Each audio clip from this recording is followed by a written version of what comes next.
I was at the Maker Fair at the Palazzo dei Congressi a few days ago, and I started running on the stage in the dark with the lights off.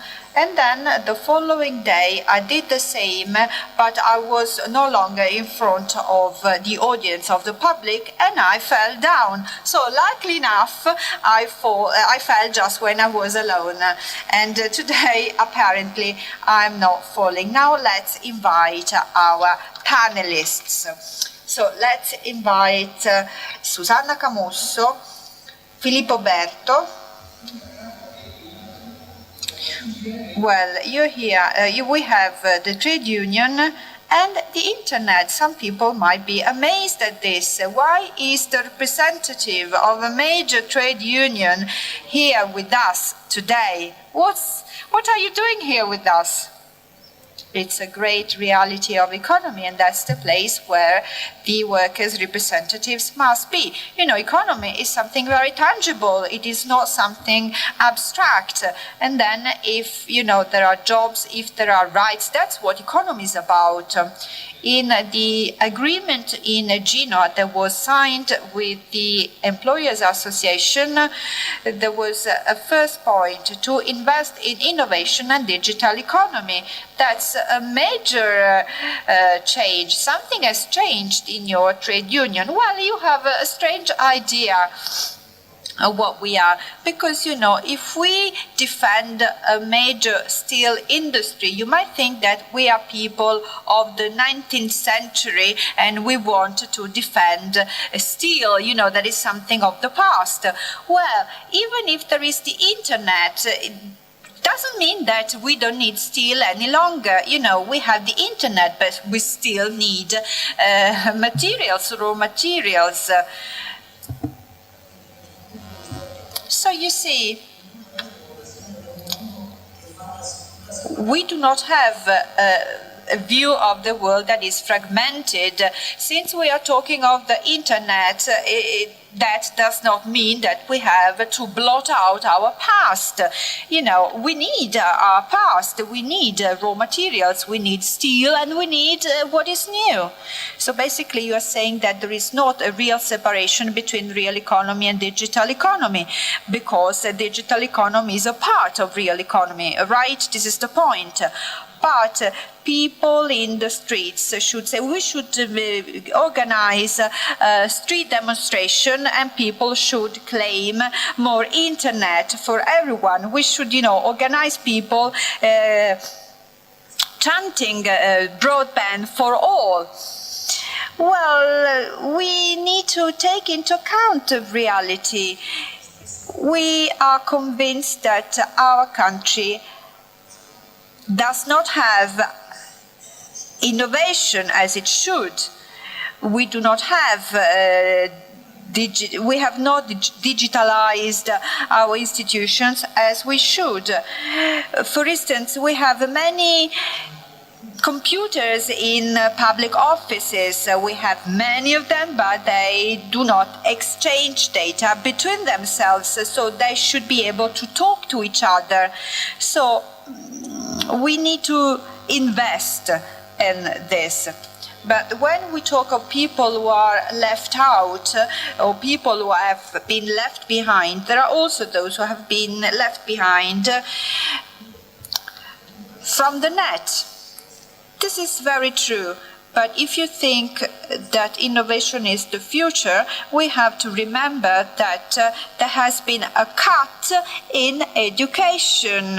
We have a very high and growing level of dropouts.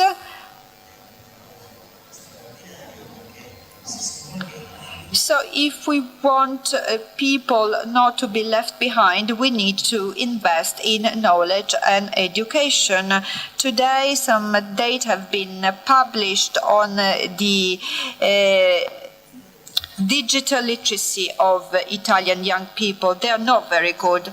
Well, this is not only linked to the cuts on education, but I think this is also linked to the fact that the country has become poorer and poorer.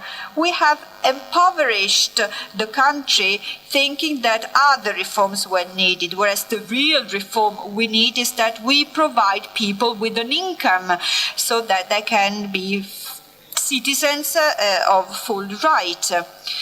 Do you think that the internet can accelerate the economic recovery, or do you think the internet can kickstart the economic recovery? I think that the net is an instrument. And we have the problem that we have a very small company. So if our companies cannot grow in terms of size, they might grow just by becoming global. For instance, we might talk about the fight against counterfeit products.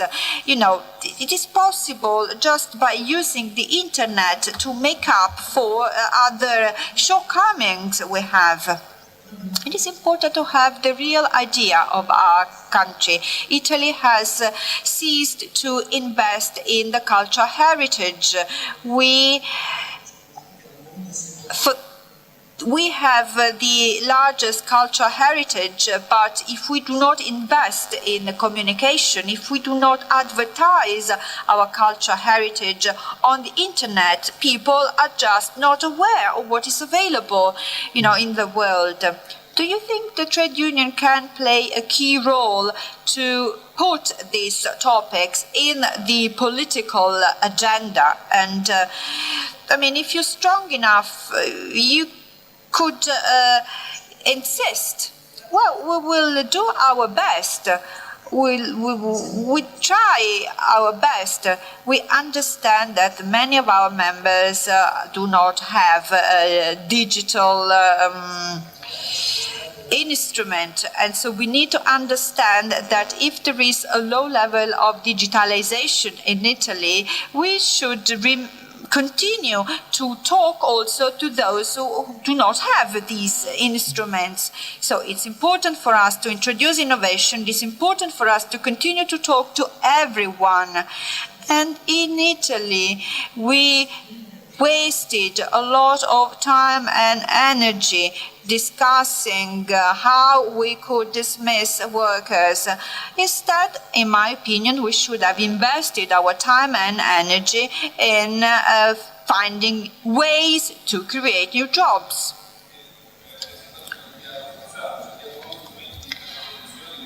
So, is it true that also the power relationships have changed because of this new economy, because of the internet?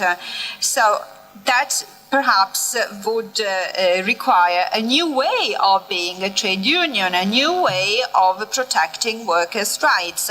Well, some people think we are very old, but if you just take a look at the world as it is today, you can understand that workers' rights can be changed, or the world can change, but if you have digital instruments, or if you don't have digital instruments, you still need some basic rights. You will have children, so you will need maternal leaves. I don't think that digital instruments make such a difference when we are talking of rights.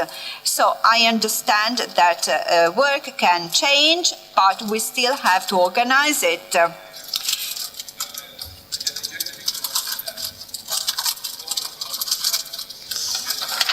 Well, it's important that we have the trade union talking about the internet today. What do you think, Ermete Realacci? Well, I really appreciate Susanna Camusso when she says, instead of thinking about how to hire people, we should have discussed the training and education. And this is key, of course. But there is an additional point. We should stop thinking that just large companies can be innovative. We should not think that there is no manufacturing if we do not have a steel industry. Because, sometimes they say that artisans are small, they are losers. Is the big mistake or the political mistake we are committing.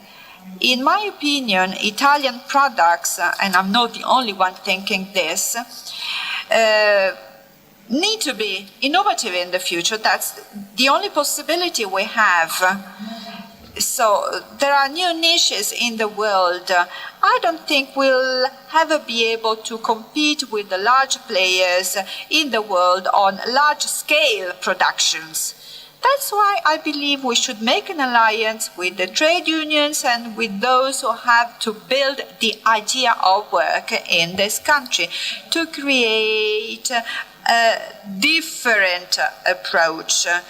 Of course, we have San Daniele, we have the individual companies, but we also need to create a collective idea.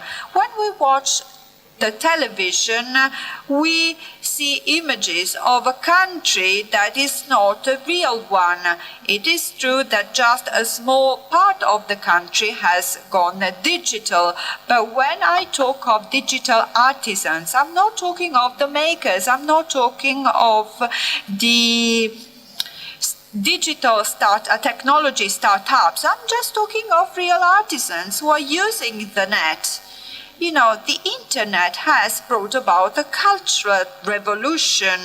There are themes such as connection, being open, having the opportunity to distribute productions. Open source at the beginning was an idea just for software. Now it is used in the textile industry, in fashion, in electronics. So you see, we are talking of a world that has changed in terms of production logics. That's why the effort we need to make, apart from the broadband, from promoting the makers and so on, is that we need to think of Italy as a country that does innovation at a distributed level. I see that innovation is distributed by large players. General Motors no longer has a research center like in Nevada, but they have small distributed research teams. So if you think of a country that is explained in a different way, it's not just a marketing choice, but that's the first point to build a new identity. When I go around the country, I see young people doing very cool things. They make different types of bread, different types of hats, different things. They are the offspring of a generation which is not made of digital natives, because we are not. I see young people, they look at me, we are not digital natives. I can tell you we are semi-digital natives, because I am just ridiculous with digital instruments if compared to young people. But they have a different way to feel and to build communities. So I close on these words. I read a book by Christian Cagliandro, art historian. He says, we have revolutions that are made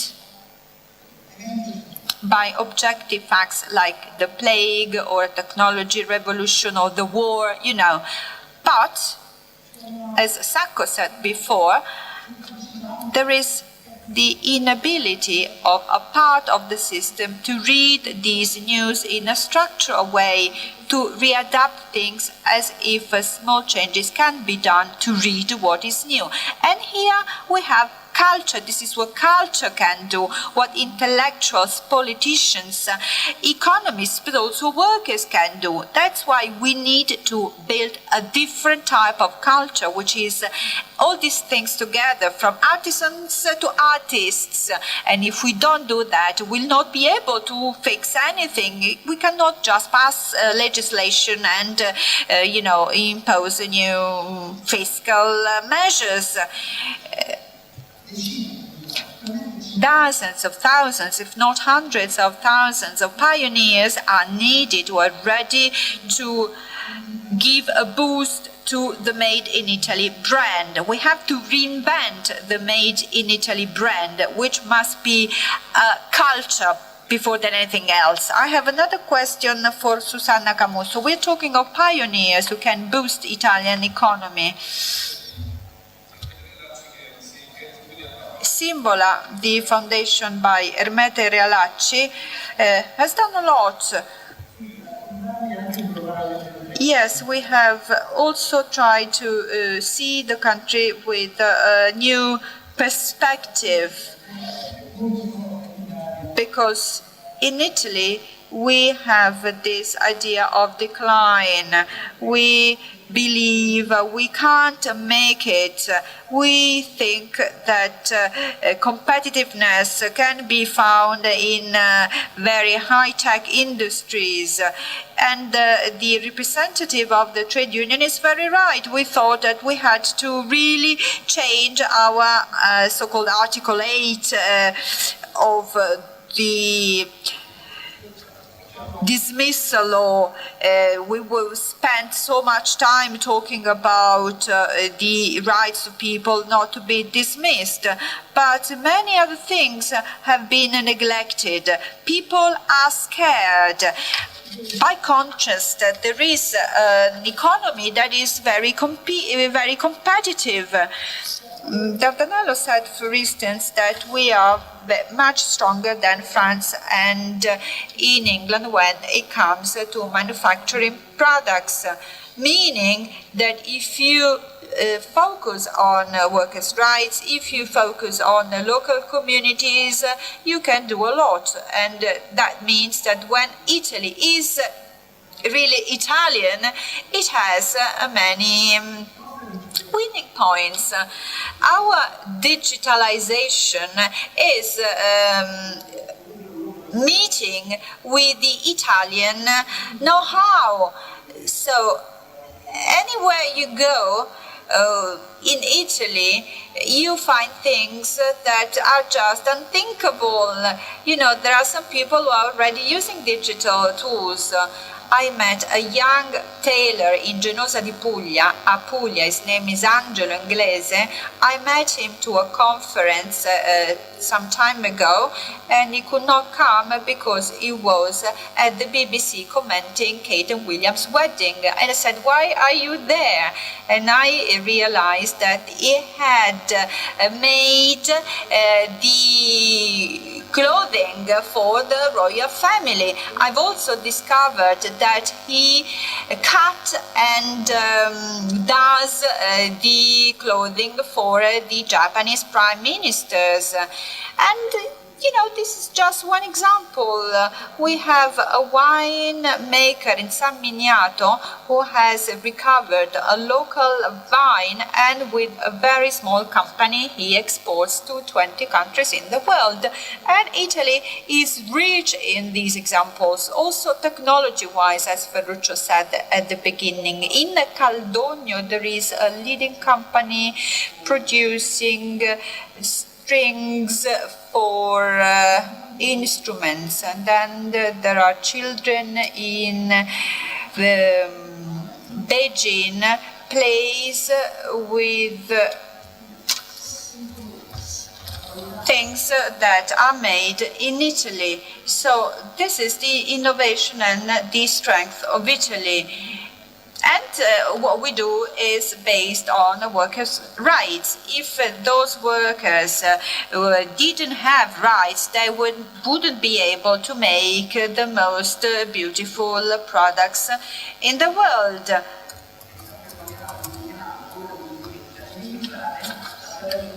Because, of course, you need innovation, but at the same time, you need to have good entrepreneurs and workers who have rights.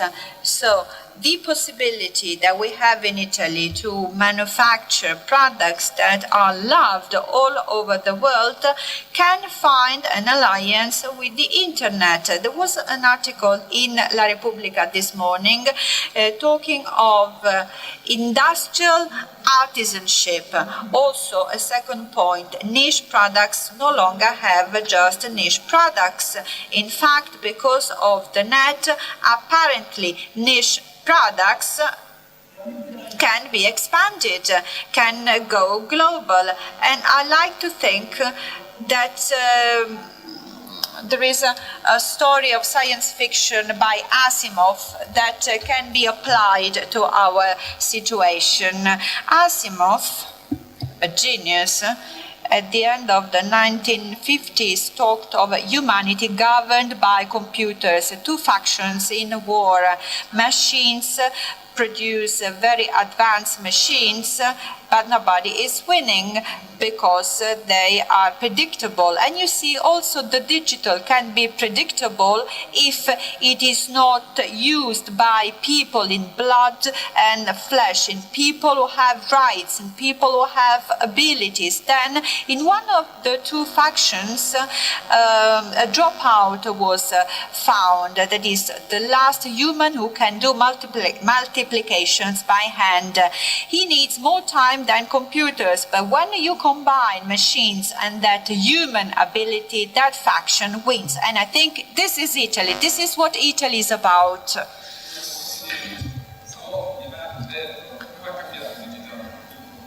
So, furniture. Berto, how did the digital world change your business? We work in a small district in Brianza, in the Lombardy. My father started in the 1970s with my uncle. We were working for larger companies. When I joined the company in the year 2000, more or less, things changed. It was different. We needed more money, larger resources to be successful on the market. But we had some tradition, we had our heritage, things I don't want to lose. You know, we had the story of hard work. We had people who had been with us for a long time. People were able to create precious elements, things I don't want to lose. Because I think that there is some room for all these things in the world.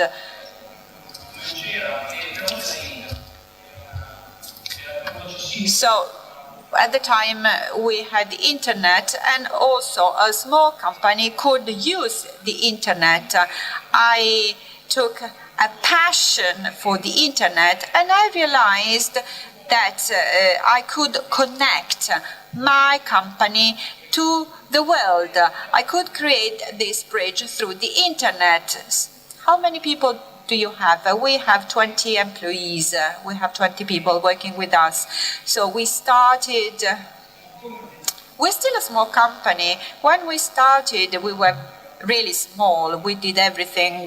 My father, my uncle, and myself, plus 5 people, we were just doing everything. Now we are more organized. We have more separate tasks. But starting from our local community, now we do everything in 6 languages.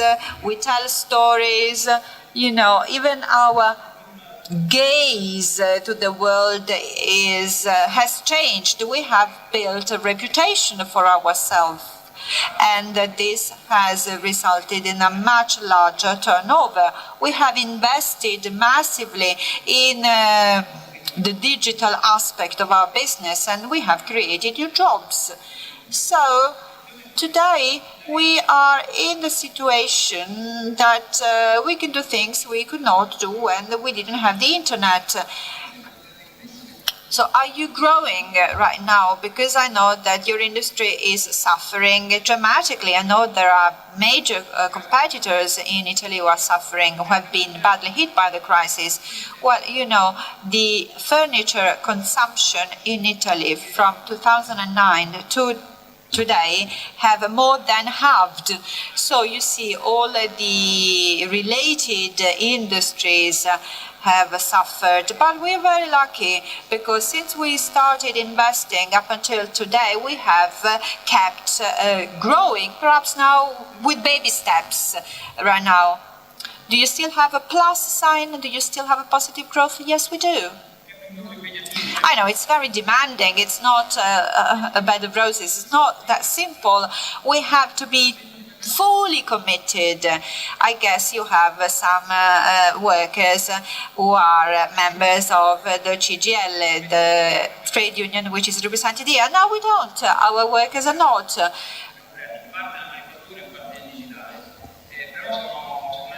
They are not. But we have a tradition, and we have important people working with us who are very old, but we are linked to their expertise, to their savoir-faire. There are two people who have been with us for 39 years.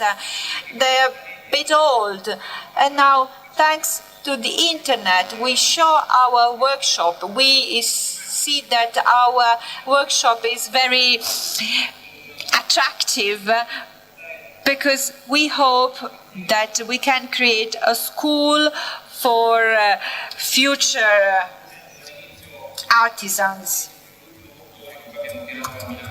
people who can work on upholstery with us. It's very important for us to train young people because we are so linked to some old people who really have the know-how.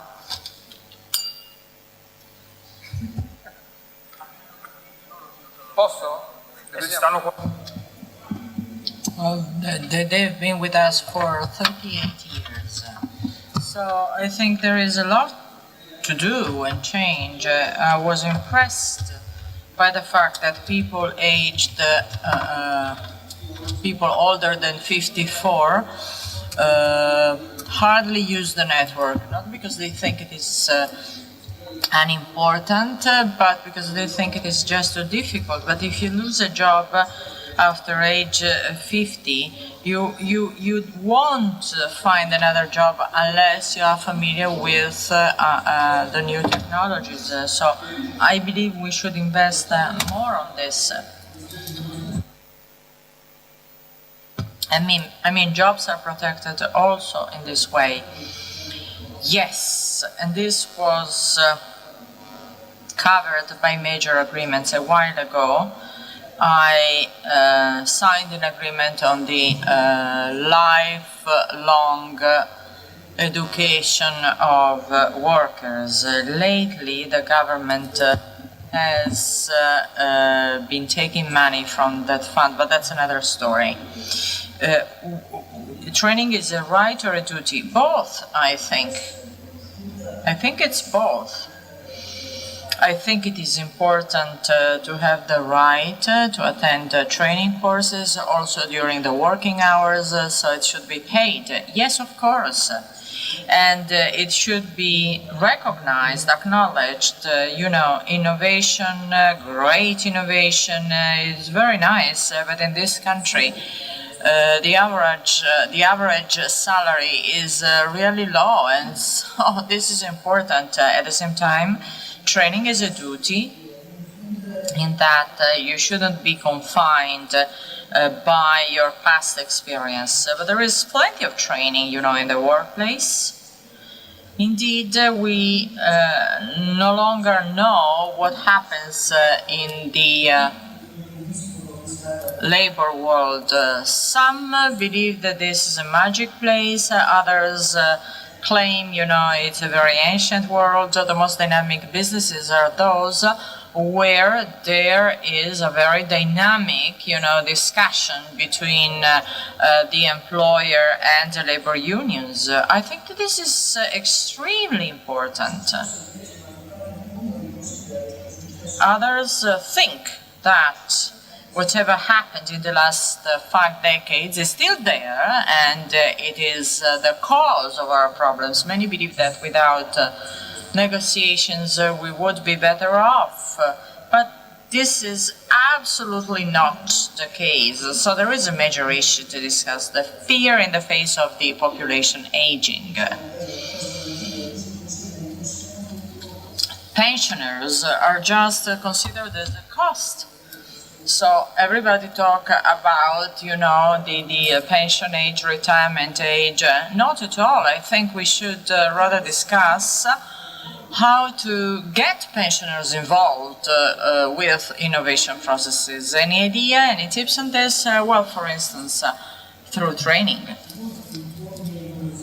We don't want to impose, the network upon pensioners. I don't know if you remember, but one of our battles was to minimize the use of cash money and use more electronic payments. Who opposed to this, apart tax evaders? Most elderly. Mostly, the elderly, because their idea, I no longer have, money in my pockets, just plastic, just cards, is a problem for them, which means that we were not good enough at talking to them, at communicating with them. The Social Security institution, INPS, just, closed its branches, and they said you have to do this electronically. But this is just, a bit blunt. You shouldn't lead the people to believe that e-things are a monstrous thing.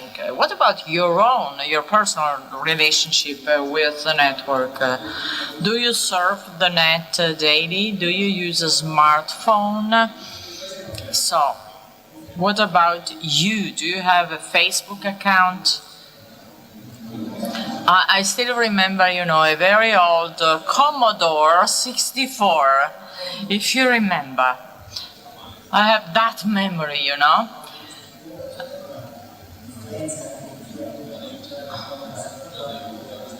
However, over time, I've seen technology grow. My daughter has grown accustomed to the digital technologies. I do have a smartphone. I don't have a Facebook account, and I'm very happy about that. I don't like, Facebook. My experience with Twitter doesn't make me happy because, in terms of communication and social relations, that's another story, that's another chapter. We should discuss this in another meeting. Anyway, social media don't replace, human relations.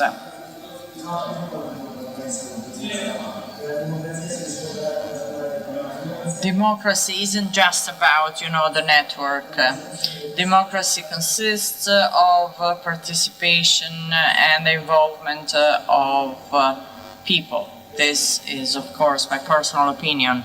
On the other hand, I think that in the future,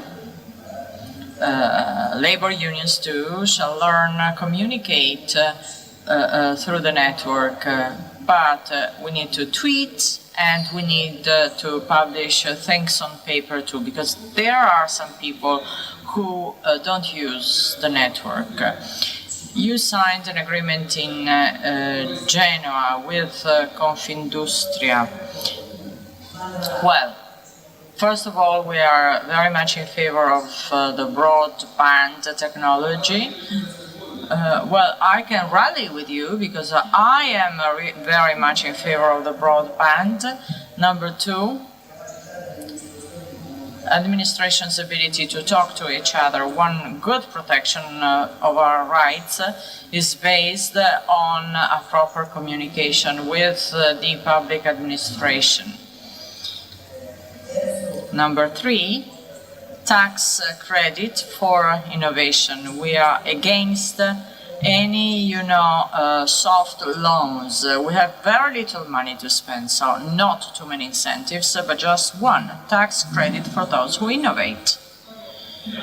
Thank you. Final word? We're just about to close this session.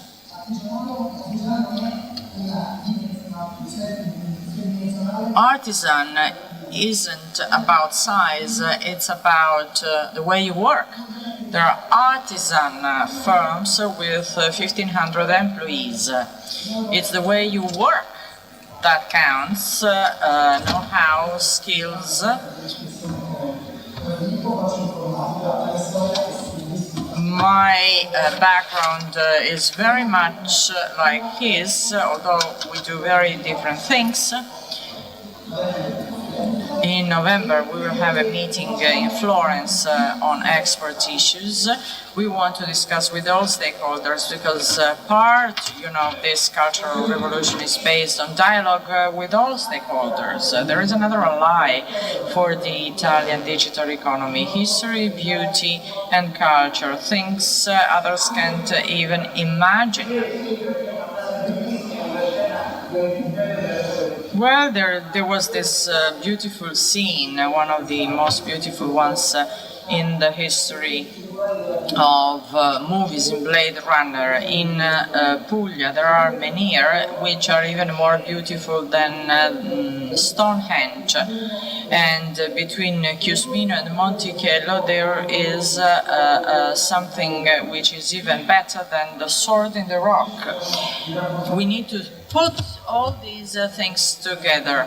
Extraordinary stories of people, of our co-workers. Everything would be easier if they could receive some help, moral support from the country. Thank you. And now